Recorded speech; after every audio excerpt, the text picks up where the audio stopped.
Traditional African healing has been in existence for many centuries in many parts of rural Africa. Traditional healers who offer medicinal plants for healing are the most easily accessible and affordable to the local community. Now, discussions have been had about the use of the traditional medication in the mainstream health, but it has been received with a lot of mixed reactions. So joining me is the Tumelo healers and representatives of Tumelo Mothotoane Foundation, who will then help us understand exactly the role of traditional healers and medicine in mainstream health. So bonjour, Tumelo, and welcome. I am Tumelo Mothotoane, and this is #Africa.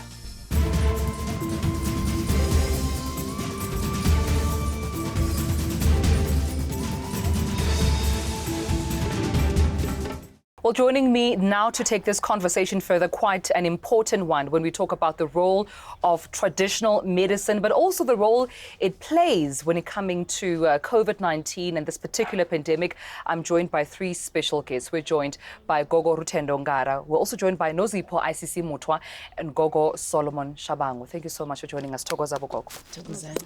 I'd like to start with you, Gogo Rutendo. I mean, the historical background of traditional medicine, if you may just give us a bit of context and take us back as to its origins, particularly in our continent of Africa. Where would you say it started? Well, let me just go into 1978. From at an international level, there was the Alma-Ata Declaration, which was an international gathering of the WHO and other international bodies, which declared amongst its declaration the importance of traditional medicine in healthcare in general. And this is recognizing that Western medicine, or the dominant paradigm, is actually limited in what it can produce in terms of bringing health, to society. We know that certainly in South Africa and in other African countries, at least up to 80% of the population use traditional medicine. And so just in terms of what's been happening now with COVID-19, we must recognize that there is a need for this particular intervention. Now, traditional medicine goes back as far back as our First Nations ancestors have been walking upon this planet. We go all the way back to the Batwa, to the Barwa, to the Bushmen, to the Khoisan elders. Right. And we know that they lived in harmony with nature. They lived in harmony with the environment. They lived in harmony with the animals. They lived in harmony with the roots, with the trees. And they knew from there and through also observing the stars and through observing the celestial bodies, they knew how the different elements of nature work together in bringing about health. And this is the resilience that we still see that they have today. They're the one people, certainly in Southern Africa, who can survive in the desert. Yeah. And this is because of their knowledge of how nature feeds us, in terms of traditional medicine.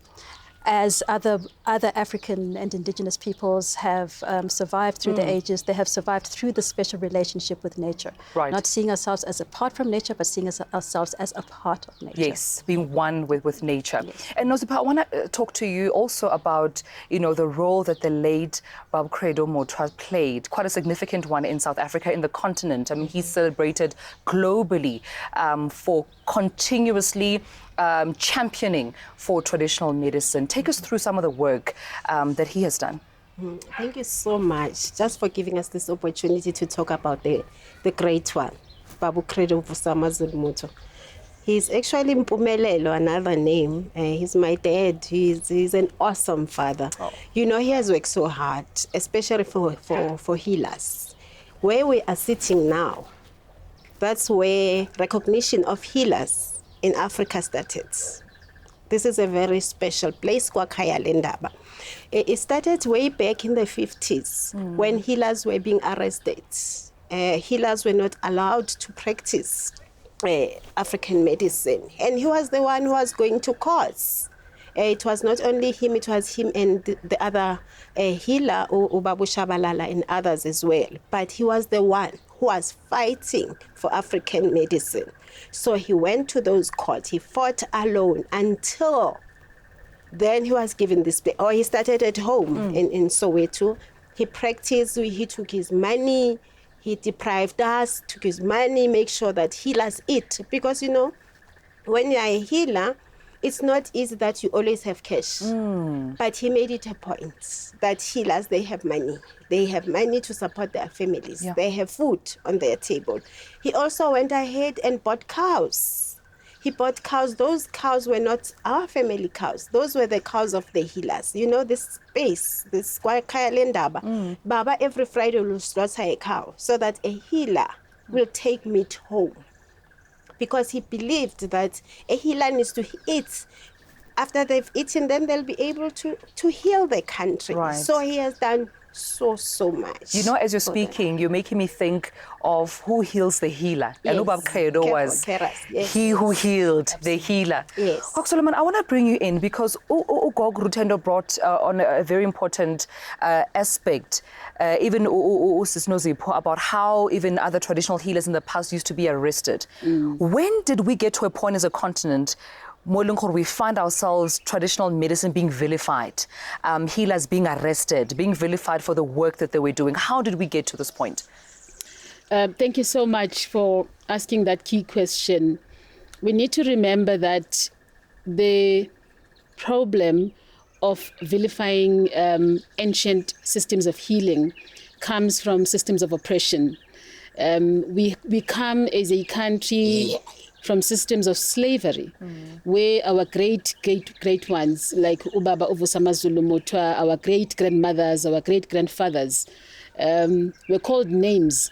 We were called barbaric. We were called, because of imperialism, right, because of people arriving on the African continent and say that when we speak to the ancestors in the manner that we do, when we evoke spirits, we are actually doing the work of witchcraft. So it comes from there, and it went all the way into colonization when Africa was divided into borders of different kinds by European imperialists. It even started with Arabs. So that is where it comes from, way up to apartheid. In South Africa in particular, it landed itself in a place where we even have what you call the Witchcraft Act of 1957. And I'm not necessarily calling the legislation as it is named.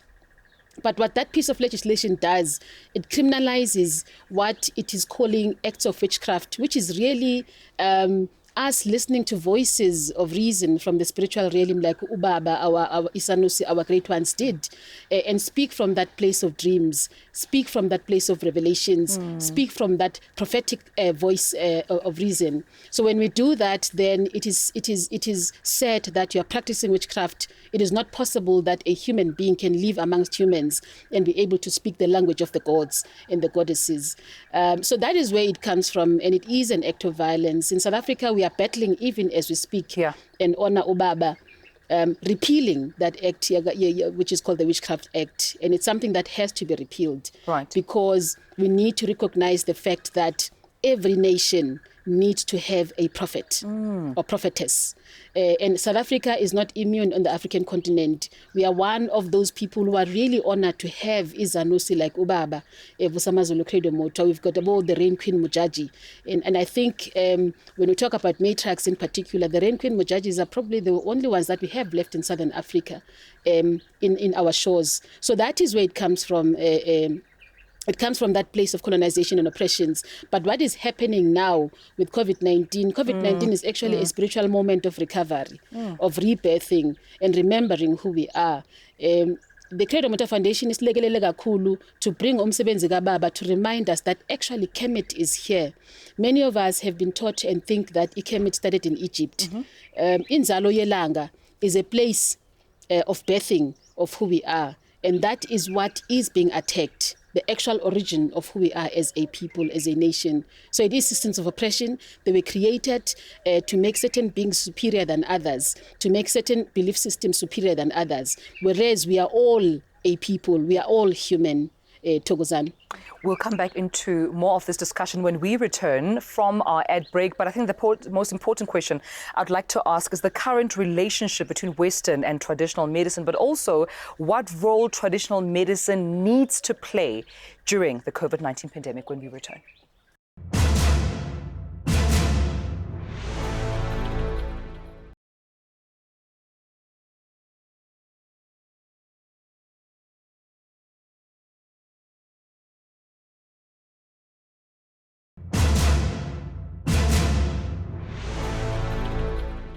This is Hashtag Africa. Thank you so much for joining us on our special episode today, where we are discussing traditional medicine, particularly the important role that it needs to play during the COVID-19 pandemic. I'm still joined by my special guests. And Abu Gogo, thank you so much for staying with me. Gogo Tendo, I want to start off with you in this particular, sub-theme around the relationship between Western and traditional medicine. You made an example with the World Health Organization earlier on, recognizing the importance of including traditional healers into this conversation. Where does it stand currently during this pandemic? Well, sadly, here in South Africa, I think traditional medicine is not as integrated into the mainstream healthcare system as it is in other parts of Africa or even other parts of the world.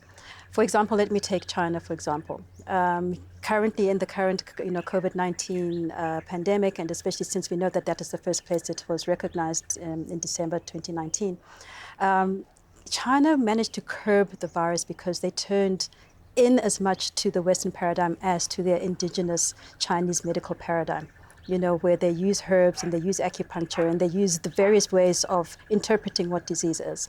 And it is recognized as a viable and a legitimate medical system, and which lives in integration in the system. Unfortunately, here in South Africa, we're not as advanced as that. We have heard that, for example, in a country like Zanzibar, the minute COVID-19 hit, the traditional healers were sought out, and they found, how do we boost the immunity of the community using what we've always had, which is right here in our environment. And they were able to also curb the spread of the virus because of the use of traditional medicine, the use of traditional healers and traditional healing paradigms, in conjunction with the Western paradigm. And then tests were done, in terms of research done, in terms of how do those traditional medicines actually impact upon this virus. South Africa is lagging behind. It's one of the most advanced countries on the continent, if not the most advanced country in the continent. But in terms of how it integrates the traditional medicine paradigm into the Western paradigm or into the dominant paradigm, it is really lagging behind. Traditional leaders have been left out. Traditional healers have been left out of the initial voices, when we were looking into how to curb the virus. Right. And yet we know, as we've said, that between 60 to 80% of the population actually use the traditional paradigm in what they call medical pluralism. They will, on the one hand, go to the traditional healer. They will also go to the Western doctors. Western medicine is as limited. It is not a holistic system, in as much as the traditional paradigm has its limitation, but it also has that which it brings. And this is what a country like China recognizes, in being able to integrate. Now, there have been problems with integrating, indigenous medical practices into the Western practice. In immunity or immunology, there's a particular cell that's called a phagocyte. Now, this cell, when it attacks a bacteria or it attacks, something, a pathogen, it takes it in and it destroys it inside itself. Now, unfortunately, when we speak about how the integration of Western and traditional medicine has taken place, a lot of the time it is like that. The Western paradigm takes the traditional paradigm inside itself and it consumes it within. And so traditional medicine is not given as much as a voice as the Western paradigm. Right. I want to then bring you, Nozipo, just in terms of government intervention. The Department of Cooperative Governance and Traditional Affairs' primary role is to ensure that traditional medicine, traditional healers, the traditional, community as a whole is inclusive and included in some of the biggest decisions that are taken for the country. I mean, if at one point we still see traditional leaders being consulted on other matters, I beg then to question, why aren't traditional healers also included and, consulted? Have you tried to engage with the South African government to find out why there's still a backlog and there's still sort of like a delay in that consultation process? And if so, what did they have to say? Thank you so much for the question. I think with traditional healers, a lot of work has been done. I sit into different groups of traditional healers, They know how to do these things. And we also have, the government is trying, but they are very slow. Even today I was reading, I'm like, a lot is happening, but is it out there? Do people know about SANAC? Do people know that a lot of work has been done? Do people know that after Baba has been fighting for traditional medicine, a lot happened. Is it out there? Are they sensitizing the communities? I think it's a matter of bringing things down to communities.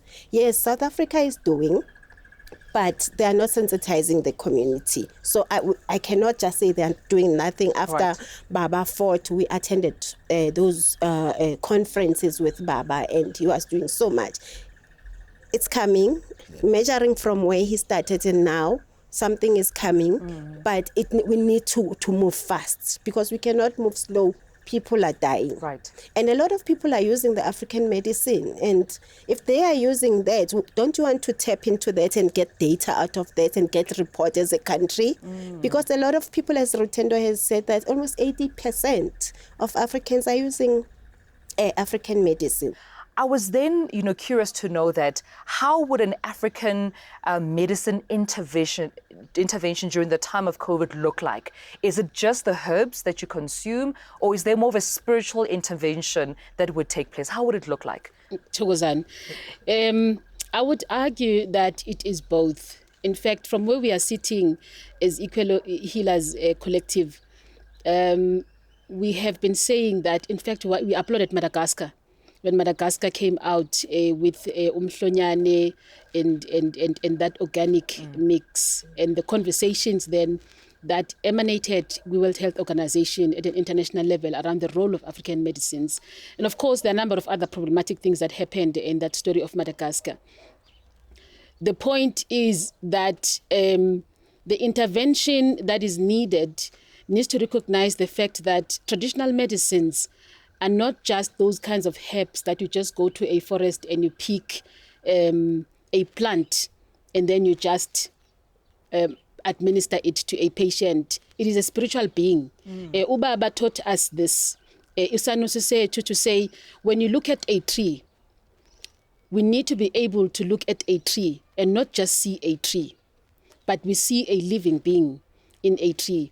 We see a spiritual being in a tree. So that is our relationship with herbs. When we are saying that we are working with traditional medicines, even Umhlonyane Lingana, we have been using these herbs for centuries and they are healing. But there's rituals that you perform when you go and pick up a herb in the forest. We speak to herbs, languages of the spirit. We listen to the voices of the spirit. Now the challenge about processes of regulation at national level, African continental level, and United Nations level and World Health Organization level is that when we come as these experts, we sometimes want to deassociate the work of the spirit from the plant. And we cannot fragment the plant in that way. Because when we do that, then we start we run a risk of commercialization of plants, which is why the pharmaceutical companies have managed to do that, which is why conversations of regulation, even in South Africa, when we started in 2003 introducing the Traditional Health Practitioners Act, when we are talking about regulation, we are removing the spirit from that work.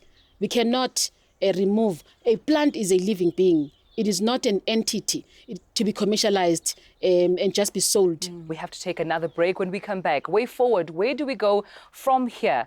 We'll find out when we return.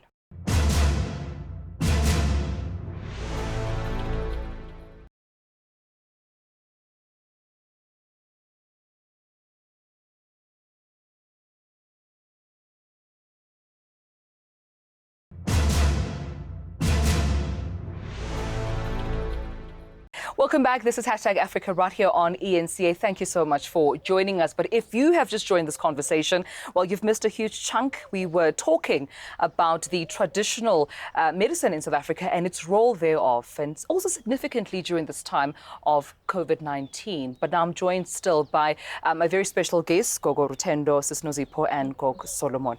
And thank you so much for staying with us. But Gogo Rutendo, I mean, earlier on you were sharing your concerns around, how much more could have been done and can still be done by South Africa as quite, the advanced country, if not at least one of within the continent. So where to from here? How do we ensure that this is not just a talk shop, but as Sis Nozipho mentioned, the implementation phase rather begins and is taken seriously? I think we should, here from South Africa, we have our axiom of Ubuntu. And it is often said it is a person through other persons, But let's go into what does Ubuntu actually mean, when we break it down from the likes of Ubaba, Credo-Moto, and the Sanusis of our lands. Ubuntu actually has 4 attributes to it. Firstly, there's that motive force, which is Mtu, that subsists through everything. And that has elements to it. It has Muntu, or Bantu, which is us as humans and reasoned beings. There's also Kintu, which are unreasoned beings or things, which includes the plants, the trees, and everything. But strangely enough, Muntu also incorporates the trees, which is why our medicines are primarily tree-based, and root-based. And then we have Hantu, which is time and space, locality, and Kuntu, which are modalities. These are different aspects of Ubuntu. What does that tell us? It tells us that in order for us to be able to move forward, we need to come into integration with all of parts of nature. We need to be in harmony with ourselves as Abantu, as Ubuntu. We need to be in harmony with the trees, with the animals. We need to be in harmony with time and space and locality, which is something quantum physics has only discovered in the last 100 years, but that is in our African cosmology, this topic of Ubuntu, which means that we need to stop vilifying that which is inherent in who we are, that especially the indigenous paradigm, which has been vilified, unfortunately, because of the ravages of colonialism and apartheid. And it is time for us to see what is it that has kept societies running for millennia after millennia after millennia. Yeah. We're still here. There must have been something that was there. And it is time for us to look into that, to speak to the grandmothers, to speak to the indigenous knowledge holders, to speak to the custodians, and let them show us the holistic paradigm, because it is not just about a medicine that will cure a disease. We see from gender-based violence, we see from the economy crashing, we see from the education system falling, that COVID-19 is not just about a health issue. It is a multifaceted issue.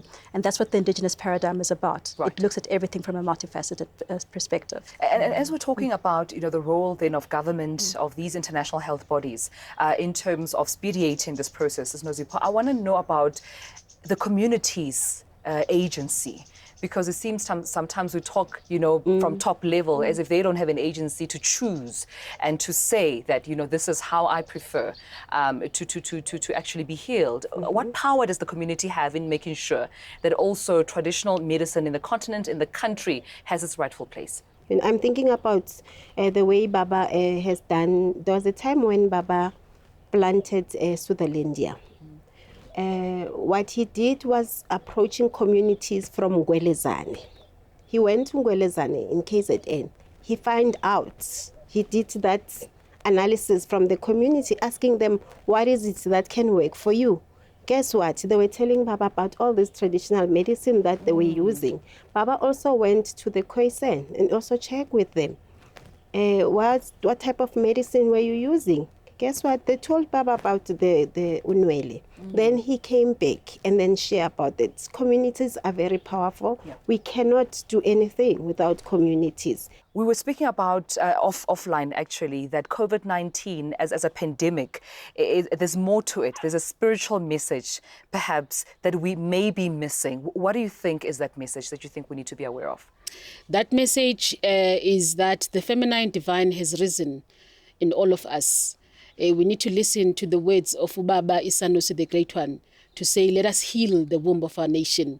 The womb of our nation, Umhlaba wethu, it is the soil. Let us return to the soil and return to the forest and return to the herbs. They have a language of healing for us as South Africans. When we do that and we honor the mother womb, which is our place of birth, which is what has been wounded over time through centuries of oppressions, we will then be healing ourselves. Kok Solomon, Nozipho, and Kokuteno, thank you so much for your time. Tokuzan. Thank you so much. That's where we leave our conversation for today. Thank you so much for joining us at home. Remember to keep the conversation going online. We are at Africa_ENCA.